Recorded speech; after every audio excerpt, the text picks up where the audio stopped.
If you want to block someone on Amazon, whether it's to avoid unwanted interactions or to manage your account better, follow these simple steps. Step 1. Sign into your account. Log into your Amazon account using your email and password. Make sure you are on the home page of your account. Step 2. Go to your account settings.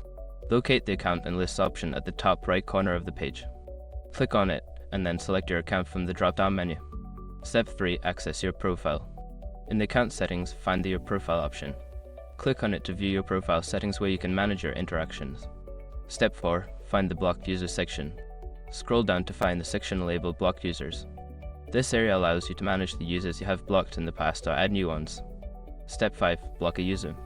Enter the username or email address of the person you wish to block in the provided field. Confirm your action by clicking on the block button to prevent them from contacting you. By following these steps, you can easily manage your interactions on Amazon. If you need further assistance, consider checking Amazon's help section for more detailed guidance.